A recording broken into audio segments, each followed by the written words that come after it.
نحمده ونصلي ونسلم على رسوله الكريم اما بعد فاعوذ بالله من الشيطان الرجيم بسم الله الرحمن الرحيم ان هو الا رجل به جنة فتربصوا به حتى حين قال رب انصرني بما كذبون۔ وہ کہنے لگے نہیں ہے یہ مگر ایسا شخص کہ جنون کا مرض ہو گیا ہے، سو انتظار کرو اس کے انجام کا کچھ عرصہ۔ آپ نے عرض کی اے رب اب تو ہی میری مدد فرما کیونکہ انہوں نے مجھے جھٹلایا ہے۔ جب حضرت نوح علیہ السلام نے اس قوم کو اللہ کا پیغام پہنچایا تو وہ قوم یہ کہنے لگی کہ یہ جو باتیں کر رہے ہیں یہ عجیب و غریب باتیں آج تک ہم نے نہیں سنی، یعنی اللہ کا پیغام پہنچانا اس کو عجیب و غریب انہوں نے اس سے تشبیہ دے دیا اور کہنے لگے کہ نہ ہمارے آباء و اجداد نے سنی۔ یقیناً وہ کہنے لگے کہ کسی جناتی اثر کا نتیجہ ہے، ورنہ جس کے ہوش و حواس درست ہوں وہ بھی کبھی ایسی بے بنیاد باتیں کرتا ہے۔ ساتھ ہی وہ اپنی عوام کو کہتے کہ تم ان کی چکنی چپڑی باتوں میں نہ آ جانا، کچھ دیر انتظار کرنا، حقیقت حال خود بخود واضح ہو جائے گی۔ اللہ اکبر۔ جب انہوں نے اللہ کے نبی کے لیے اس طرح کی گفتگو کی تو حضرت نوح علیہ السلام نے اللہ کی بارگاہ میں ہاتھ اٹھا دیے کہ کیا ہاتھ اٹھائے، کہنے لگے اے میرے رب میری تو مدد فرما کہ جس طرح انہوں نے مجھے جھٹلایا ہے اب تو ہی میری مدد فرما۔ اور اللہ رب العالمین نے پھر آپ جب ان کی اتنی دل آزاریاں کہ انہوں نے اللہ کے نبی کی اتنی دل آزاری کی تو آپ نے تنگ ہو کر ان سے پھر اللہ کی بارگاہ میں ان کے لیے ہلاکت کی اور بربادی کی دعا کر دی۔ یہاں پر علماء نے ایک نقطہ بھی لکھا کیونکہ آپ جانتے تھے کہ اب ان کی نسل میں سے کوئی مومن نہیں ہوگا، اس لیے سورہ نوح جو 29ویں پارے میں آتی ہے آپ نے فرمایا تھا وَلَا يَلِدُ إِلَّا فَاجِرًا كَفَّارًا، ان میں سے کسی ایک کو بھی نہ چھوڑنا، مالک سب کو ان کو تباہ و برباد کر دے۔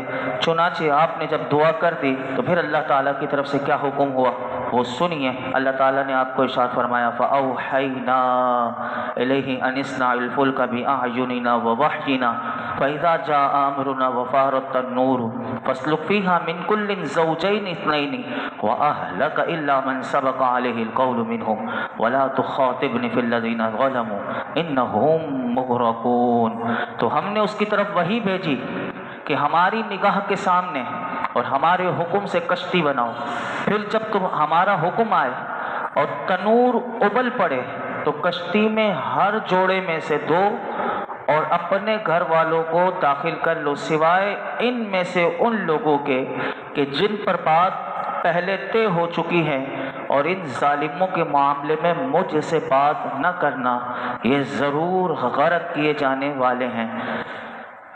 مختصر خلاصہ اس کا یہ ہے کہ حضرت نوح علیہ السلام نے جب دعا کی کہ قال رب انصرنی، اے میرے رب میری مدد فرما، اللہ تعالیٰ نے آپ کی دعا قبول کی اور آپ کی طرف وحی بھیجی کہ ہم نے آپ کی حمایت اور حفاظت میں ہم نے آپ کو یہ حکم دیا ہے کہ ہمارے حکم سے آپ ہماری حمایت اور حفاظت میں کشتی بناؤ۔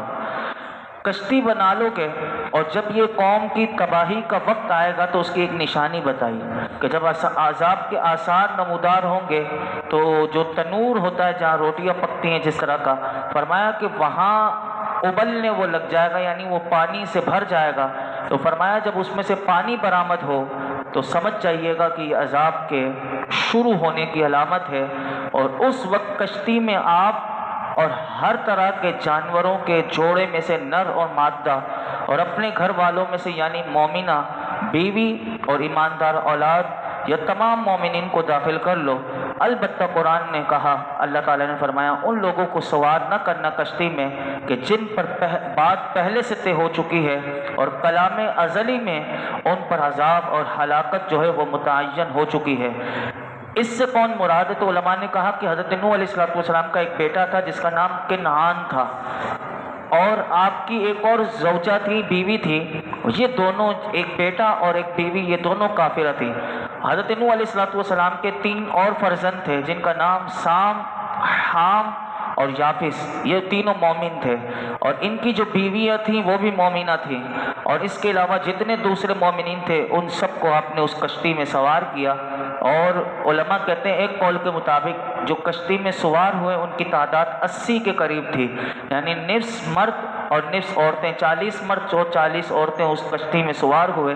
حضرت نوح علیہ السلام سے مزید اللہ تعالیٰ نے فرمایا کہ اب ان ظالموں کے معاملے میں مجھ سے بات نہ کرنا اور ان کے لیے نجات طلب نہ کرنا، دعا نہ فرمانا، کہ کیونکہ یہ ضرور غرق کیے جانے والے ہیں۔ پھر کیا ہوا قرآن کہتا ہے، سنیے، فَإِذَا اسْتَوَيْتَ أَنْتَ وَمَن مَّعَكَ عَلَى الْفُلْكِ فَقُلِ الْحَمْدُ لِلَّهِ الَّذِي نَجَّانَا مِنَ الْقَوْمِ الظَّالِمِينَ۔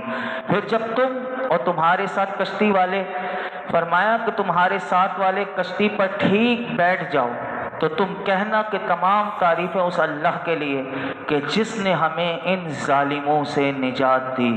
کافروں سے نجات حضرت نوح علیہ السلام اور ان پر ایمان لانے والے تمام لوگوں کو نصیب ہوئی، لیکن حمد و ثنا کرنے کا حکم آپ دیکھیے اس آیت سے پتہ چل رہا ہے کہ اللہ تعالیٰ نے صرف حضرت نوح علیہ السلام کو دیا۔ تو اس کی وجہ کیا ہے کہ نجات تو آپ پر ایمان لانے والے یہ سب بھی بچے تھے، لیکن حمد کرنے کا حکم آپ کو دیا۔ تو اس کی وجہ علماء نے یہ لکھی کہ حضرت نوح علیہ السلام یہ جو نجات پانے والے تھے ان سب کے نبی بھی تھے اور امام بھی تھے، تو ان کا حمد و ثنا کرنا ان ایمان والوں کا حمد و ثنا کرنا ہے۔ اور نیز اس میں یہ بھی پتہ چلا کہ اللہ کی کبریائی اور اس کی ربوبیت اور نبوت کی عظمت و فضیلت کی طرف اشارہ کرنا بھی مقصود تھا، کیونکہ اللہ تعالیٰ سے ہم کلام ہونا یہ وہ عظیم رتبہ ہے کہ جو فرشتے اور نبی کے علاوہ کسی اور کو حاصل نہیں۔ یعنی آپ اس میں نقطے دیکھیں کیسے علماء اس کی گہرائی میں جاتے ہیں۔ تو وہ یہاں سے یہ بھی بات لکھی کہ بحیثیت نبی کا حمد کا حکم حضرت نوح علیہ السلام کو ہوا، تو امت نے آپ کی پیروی کرنی تھی۔ جب آپ حمد کریں گے تو گویا کہ جو کشتی میں تھے وہ سارے بھی وہ حمد کریں گے۔ تو یہاں سے یہ بھی پتہ چلا۔ تو اسی طرح نماز میں بھی یہی حکم ہے کہ امام کا پڑھنا گویا کہ مقتدی کا پڑھنا ہوتا ہے، تو سب نہیں پڑھتے، امام اگر پڑھ لے تو سب کا پڑھنا وہ کہلائے گا۔ اسی طرح آگے سنیے کیا فرمایا، وَقُلْ رَبِّ أَنزِلْنِي مُنزَلًا مُبَارَكًا وَأَنْتَ خَيْرُ الْمُنزِلِينَ، اور عرض کرنا اے میرے رب مجھے برکت والی جگہ اتار دے اور تو سب سے بہتر اتارنے والا ہے۔ اس آیت کریمہ میں اللہ رب العالمین نے ارشاد فرمایا کہ جب کشتی سے اترتے وقت یا اس میں سوار ہوتے وقت یہ عرض کرنا، یہ دیکھیے یہ رب دعائیں سکھا رہا ہے کہ کشتی سے جب کشتی چل پڑے تو کیا کہنا تھا، الحمدللہ الذی نجانا من القوم الظالمین، کہ تمام تعریفیں اللہ کے لیے کہ جس نے ہمیں ان ظالموں سے نجات دی۔ جب پھر دوسری دعا سکھائی کہ جب کشتی سے اترتے وقت یا کشتی میں سوار ہوتے وقت یہ دعا کرنا کہ اے میرے رب مجھے برکت والی جگہ اتار دے اور تو سب سے بہتر اتارنے والا ہے۔ تو کشتی میں سوار ہوتے وقت برکت کی دعا سے کیا مراد ہے؟ تو علماء نے لکھا اس سے برکت سے مراد یہ ہے کہ عذاب سے نجات ہے، اور کشتی سے اترتے وقت برکت کی دعا کرنا گویا کہ نسل کی برکت اور پے در پہ بھلائیوں کا ملنا ہے۔ یہ وہ دعائیں ہیں کہ اللہ اکبر، کہ پیر کرم شاہ صاحب الازہری آپ اپنی کتاب میں لکھتے ہیں کہ بندے کو چاہیے کہ یہ جب بھی گھر میں داخل ہو تو یہ دعا پڑھ لے۔ اسی طرح فرماتے ہیں کہ ہر نئی جگہ پر جہاں پر بھی جائے تو وہاں جا کر یہ دعا پڑھ لے۔ اور حضرت علی کرم اللہ تعالی وجہہ الکریم سے آپ لکھتے ہیں کہ آپ جب بھی مسجد میں آتے تھے تو یہ دعا پڑھا کرتے تھے، رب انزلنی منزلا مبارکا وانت خیر المنزلین۔ اور یہ دعا ہمیں بھی سکھائی گئی۔ اور اس آیت میں علماء ایک اور بات بھی لکھتے ہیں کہ اشارہ یہ ہے کہ ہر مسلمان کو اللہ رب العالمین کی بارگاہ میں ایسی برکت والی جگہ کی دعا مانگنی چاہیے کہ جس میں اس کے لیے دین اور دنیا کی دونوں کی برکتیں ہو۔ تو یہ دعا ہمیں یاد کر لینی چاہیے، بہت آسان ہے، رب انزلنی منزلا مبارکا وانت خیر المنزلین، اے میرے رب مجھے برکت والی جگہ اتار دے اور تو سب سے بہتر اتارنے والا ہے۔ اب جب بندہ مسجد میں آ کے یہ پڑھے گا تو اس سے زیادہ برکت والی جگہ کون سی ہو سکتی ہے؟ جب بندہ دین و دنیا کی برکتیں اللہ سے مانگتا رہے گا تو ہر چیز میں جب برکت ہو گئی تو پھر اس میں خیر ہی خیر ہوتی ہے، اس میں بھلائی بھلائی ہوتی ہے۔ اللہ تعالیٰ یہ ساری بھلائیاں ہمیں بھی عطا فرمائے۔ ارشاد فرمایا ان فی ذلک لآیات و ان کنا لمبتلین، کہ بے شک اس میں ضرور نشانیاں ہیں اور بے شک ہم ضرور آزمانے والے تھے۔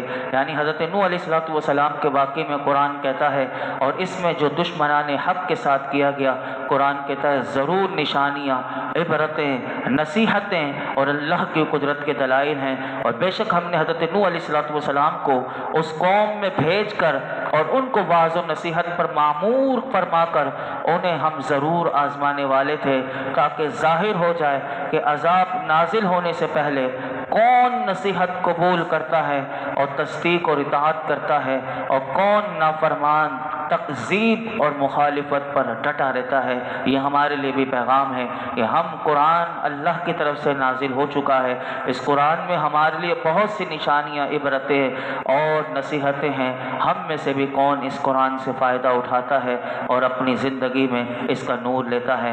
آگے ارشاد فرمایا ثم انشأنا من بعدهم قرنا آخرین فارسلنا فیہم رسولا منہم ان اعبدوا اللہ ما لکم من الہ غیرہ افلا تتقون۔ پھر ان کے بعد ہم نے ایک دوسری قوم پیدا کی تو ہم نے ان میں ایک رسول انہی میں سے بھیجا کہ اللہ کی عبادت کرو، اس کے سوا تمہارا کوئی معبود نہیں، تو کیا تم ڈرتے نہیں؟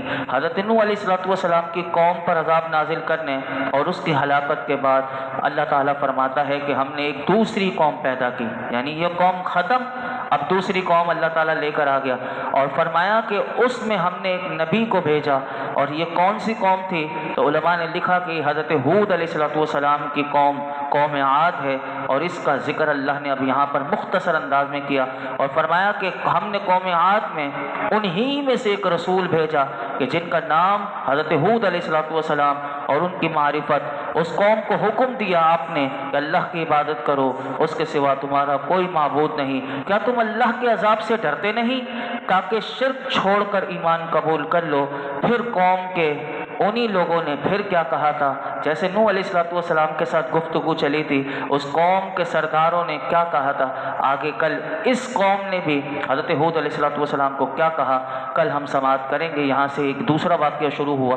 اللہ رب العالمین ہمیں ہر قسم کی نافرمانی اور گمراہی سے، گناہ سے اللہ ہمیں بچنے کی توفیق عطا فرمائے۔ الحمدللہ رب العالمین والصلاة والسلام على سید الانبیاء والمرسلین وعلى آلہ واصحابہ اجمعین۔ یا اللہ یا رحمان یا رحیم، ہم سب کا نماز عشاء ادا کرنا، درود پاک پڑھنا، درس قرآن سننا سنانا اپنی بارگاہ میں قبول فرما، کوئی غلطی کوتاہی و معاف فرما دے۔ یا اللہ ہمیں قرآن حکیم کا قدردان بنا دے۔ رب کریم قرآن حکیم کا فیضان عطا کر دے، اس کا نور عطا کر دے، اس کی برکتیں عطا کر دے۔ اے اللہ ہمیں ہر قسم کے ظلم سے ہمیں بچا لے، اور ہر قسم کے ظالم جو ہمارے اوپر مسلط ہیں، مولا کریم جو ہمارے ملک میں ہمارے اوپر مسلط ہیں، جو پوری دنیا میں حضور کی امت پر مسلط ہیں، ہر قسم کے ظالموں سے ہمیں نجات دے دے۔ اللہ ہمیں نجات عطا کر دے، ہمیں نجات عطا کر دے۔ اللہ ہمارے گناہ معاف کر دے، ہمارے ماں باپ کے، ہمارے گھر والوں کے، حضور کی امت کے گناہوں کو معاف کر دے۔ حضور کی امت پر مولا کریم جو پریشانیاں آ جائی ہوئی ہیں، اللہ ساری پریشانیاں دور کر دے۔